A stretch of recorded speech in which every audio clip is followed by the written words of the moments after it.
बड़ी खबर आ रही है भारत के मून मिशन चंद्रयान 3 से जुड़ी। भारत की स्पेस एजेंसी इसरो के मुताबिक चंद्रयान 3 का संपर्क 2019 में भेजे गए अंतरिक्ष यान चंद्रयान 2 के ऑर्बिटर से हो गया, जिसे बहुत बड़ी कामयाबी बताया जा रहा है, क्योंकि पिछले 4 साल से चंद्रयान 2 का ये ऑर्बिटर चांद के चक्कर लगा रहा था। इसरो की तरफ से दी गई जानकारी के मुताबिक जैसे ही लैंडर विक्रम से चंद्रयान 2 के ऑर्बिटर का संपर्क हुआ, उसने उसका स्वागत किया। मतलब ये कि अब इसरो के वैज्ञानिकों के पास चंद्रयान 3 के लैंडर विक्रम से संपर्क करने के 2 रास्ते हो गए। न सिर्फ लैंडर विक्रम ने ऑर्बिटर का स्वागत किया, बल्कि ऑर्बिटर ने भी लैंडर से जुड़ने के संकेत दिए। चंद्रयान 2 का यह ऑर्बिटर पिछले करीब 4 साल से चांद की कक्षा में घूम रहा है, और अब जब चंद्रयान 3 उसके करीब पहुंचा तो दोनों के बीच सफलतापूर्वक संपर्क स्थापित हो गया। इसरो की तरफ से ट्वीट करके इसकी जानकारी दी गई। इसरो ने ट्वीट कर बताया कि चंद्रयान 2 के ऑर्बिटर ने चंद्रयान 3 के लैंडर विक्रम का स्वागत किया। वैज्ञानिकों ने बताया कि दोनों के बीच 2-वे कम्युनिकेशन हुआ। इसका मतलब ये कि अब वैज्ञानिकों के पास चंद्रयान 3 के लैंडर मॉड्यूल यानी विक्रम से संपर्क करने के 2 रास्ते हो गए। ऑर्बिटर एक ऐसी मशीन है जो किसी भी ग्रह के ऑर्बिट यानी कक्षा में रहकर उस ग्रह के बारे में जानकारियां जुटाती है। चंद्रयान 2 के ऑर्बिटर को वैज्ञानिकों ने 1 साल तक के लिए डिजाइन किया था, लेकिन चंद्रयान 2 मिशन के नाकाम होने के बाद इसमें बचे ईंधन से वो 2026 तक काम कर सकता है। इस बीच इसरो ने लैंडर विक्रम की तरफ से भेजी गई चंद्रमा की ताजा तस्वीरें जारी की, जिनमें चांद की सतह पर बड़े बड़े गड्ढे दिखाई दिए। ये तस्वीरें लैंडर विक्रम ने 2 दिन पहले 19 अगस्त को ली। इससे पहले 17 अगस्त को भी लैंडर ने चांद की कुछ तस्वीरें भेजी थी, जिनमें चंद्रमा की सतह पर बड़े बड़े गड्ढे दिखाई दिए थे। लेकिन इस बार लैंडर विक्रम ने चंद्रमा के फार साइड यानी उस हिस्से की तस्वीरें भेजी जो कभी पृथ्वी की तरफ से नहीं दिखती। इसरो ने ट्वीट कर चांद के उस हिस्से की तस्वीरें जारी की जो हम खुली आंखों से कभी नहीं देख सकते। जो तस्वीरें जारी की गयी उनमें चांद की सतह पर भयानक गड्ढे दिखाई दिए। एक तस्वीर में चांद की सतह उबड़ खाबड़ दिखी, जबकि एक तस्वीर में वहाँ लंबा मैदान दिखाई दिया। ये तस्वीरें लैंडर में लगे LHDAC यानी lander hazard detection and avoidance camera से ली गई। ये कैमरा खासतौर से इसी काम के लिए बनाया गया है कि कैसे लैंडर को सुरक्षित चांद की सतह पर उतारा जाए। मतलब ये कैमरा लैंडर को उतरने के वक्त चांद की सतह पर मौजूद खतरों से बचाएगा। इधर मून मिशन पर निकले भारत के अंतरिक्ष यान चंद्रयान 3 के चांद पर उतरने का वक्त भी तय हो गया। इसरो की तरफ से दी गई जानकारी के मुताबिक अगर सब कुछ ठीक रहा तो चंद्रयान 3 के प्रोपल्शन मॉड्यूल से अलग किया गया लैंडर विक्रम 23 अगस्त की शाम 6:04 पर चंद्रमा पर लैंड कर जाएगा। और ऐसा होते ही पूरी दुनिया में भारत का डंका बजने लगेगा, क्योंकि लैंडर विक्रम के उतरने के साथ ही भारत चंद्रमा के दक्षिणी ध्रुव पर उतरने वाला दुनिया का पहला देश बन जाएगा।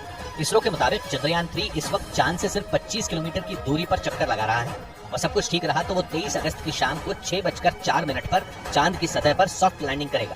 मतलब चंद्रमा के साउथ पोल पर लैंडर के उतरने का समय तय हो गया। इसरो ने यह भी जानकारी दी कि चंद्रयान 3 के प्रोपल्शन मॉड्यूल से अलग होने के बाद से लैंडर विक्रम सही स्थिति में है और वो सामान्य ढंग से काम कर रहा है। और इसरो के मुताबिक अगर तय समय पर यानी 23 अगस्त की शाम को लैंडर विक्रम की चांद पर लैंडिंग नहीं हुई तो उसे वहां उतरने के लिए लंबा इंतजार करना पड़ेगा, क्योंकि 23 अगस्त को मून पर लूनर डे यानी चांद का एक दिन की शुरुआत हो जाएगी। और चांद पर एक लूनर दिन धरती के 14 दिन के बराबर होता है। इन 14 दिनों तक चांद पर लगातार सूरज की रोशनी रहती है। इसरो की तरफ से दी गई जानकारी के मुताबिक लैंडर विक्रम में जो मशीनें लगी हैं उनकी लाइफ एक लूनर दिन यानी 14 दिन की है, क्योंकि ये सोलर पावर से चलते हैं, इसीलिए इन्हें काम करने के लिए सूरज की रोशनी चाहिए। और अगर किसी वजह से 23 अगस्त को लैंडर विक्रम चांद पर लैंड नहीं कर पाता है तो वो अगले दिन फिर से कोशिश करेगा, और अगले दिन भी उसे कामयाबी नहीं मिलती है तो उसे 29 दिन यानी करीब 1 महीने का इंतजार करना पड़ेगा, जो एक लूनर डे और एक लूनर नाइट के बराबर है। और इसरो के वैज्ञानिकों के मुताबिक चंद्रयान 3 का प्रोपल्शन मॉड्यूल कई साल तक अंतरिक्ष में रहकर काम करता रहेगा, जबकि पहले यह बताया जा रहा था कि प्रोपल्शन मॉड्यूल 3 से 6 महीने तक ही अंतरिक्ष में काम करेगा, और इस दौरान वो धरती से आने वाले रेडिएशन की जांच करेगा। 17 अगस्त को अंतरिक्ष यान चंद्रयान 3 के प्रोपल्शन मॉड्यूल को सफलतापूर्वक विक्रम लैंडर से अलग किया गया था। उस दौरान उसकी लाइफ 3 से 6 महीने बताई जा रही थी, लेकिन इसरो की तरफ से दी गई जानकारी के मुताबिक प्रोपल्शन मॉड्यूल 6 महीने नहीं बल्कि कई साल तक अंतरिक्ष में काम करता रहेगा। इसरो के मुताबिक 14 जुलाई को चंद्रयान 3 की लॉन्चिंग के दौरान प्रोपल्शन मॉड्यूल में करीब 1700 किलो ईंधन था। इसके बाद प्रोपल्शन मॉड्यूल के जरिए ही पृथ्वी के चारों तरफ 5 बार ऑर्बिट बदली गई और 6 बार इंजन ऑन किया गया। इस दौरान 1546 किलो ईंधन खत्म हो गया।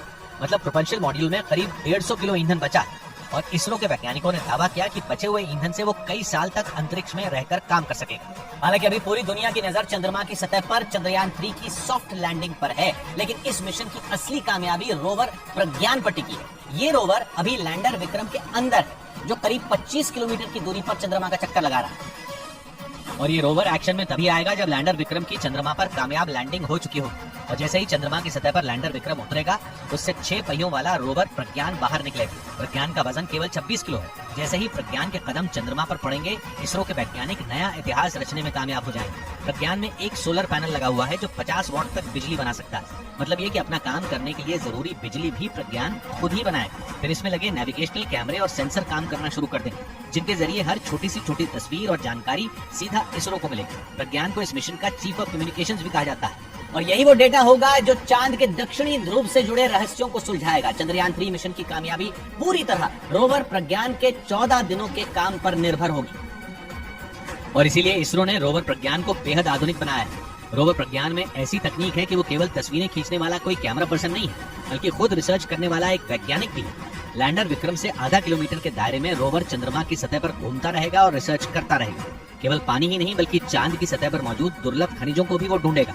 वो चंद्रमा की सतह पर भारत की राष्ट्रीय पहचान भी छोड़ेगा, मसलन तिरंगे झंडे का निशान और इसरो का लोगो, जो चांद पर हमेशा के लिए भारत के वैज्ञानिकों की कामयाबी की छाप बन जाएंगे।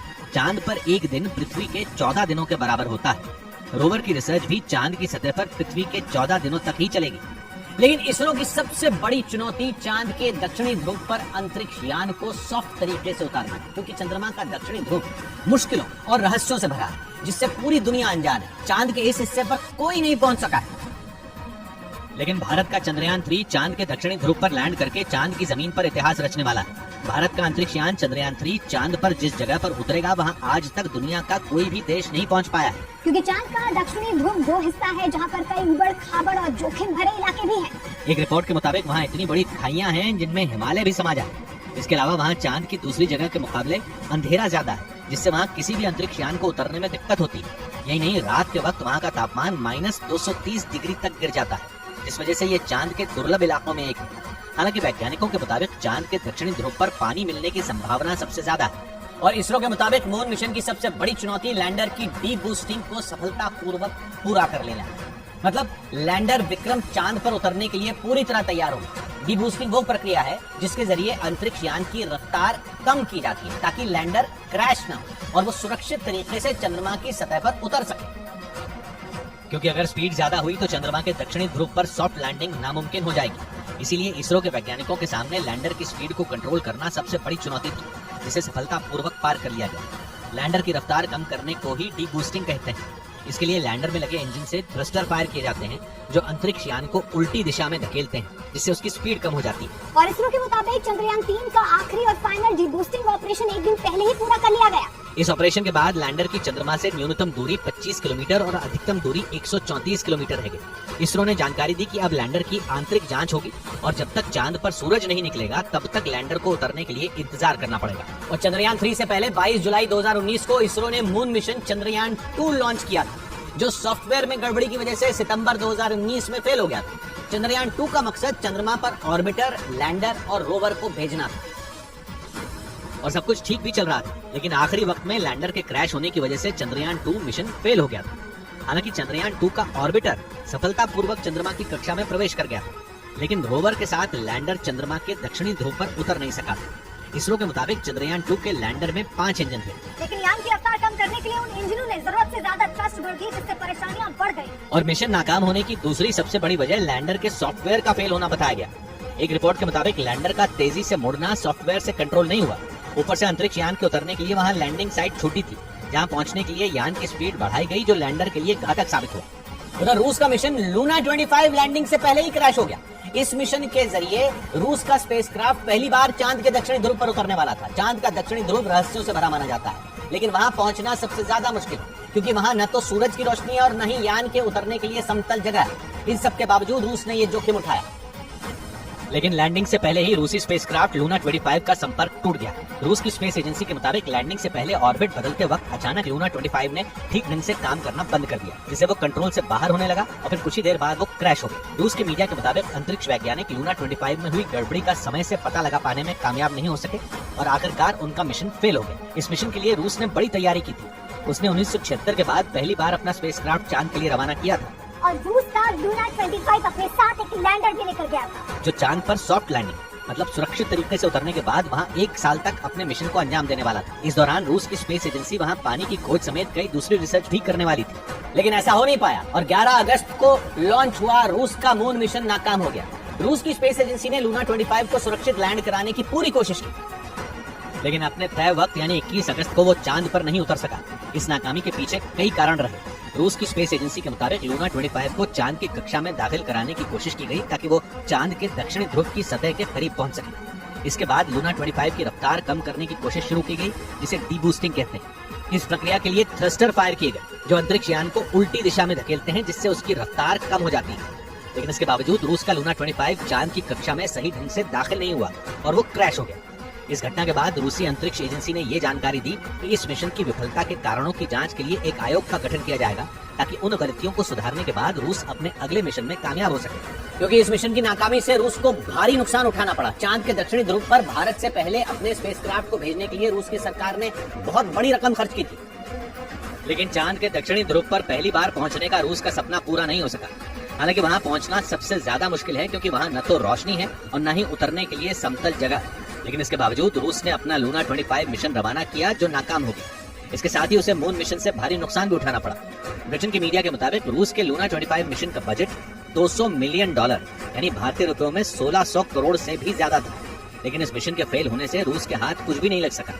दावा है कि रूस ने चांद के दक्षिणी ध्रुव पर सबसे पहले पहुंचने के लिए ही इतना पैसा खर्च किया था, क्योंकि माना जाता है कि चांद के दक्षिणी ध्रुव पर बर्फ के रूप में पानी मौजूद हो सकता है।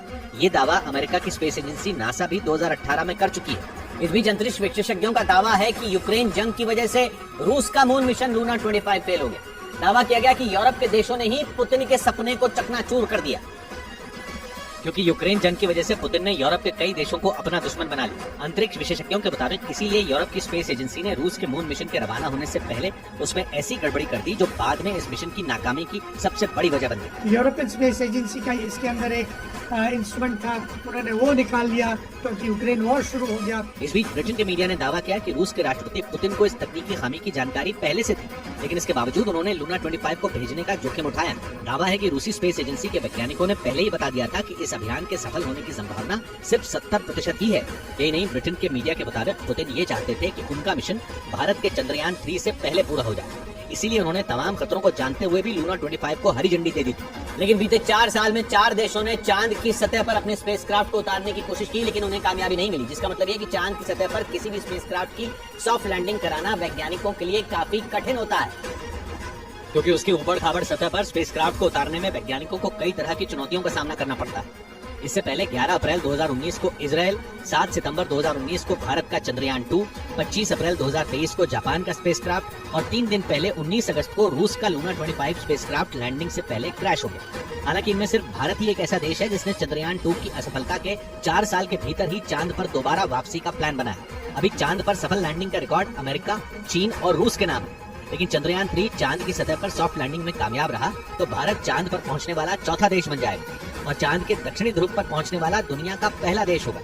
इधर भारत के मिशन चंद्रयान की सफलता के लिए बिहार के जमुई में हवन किया गया।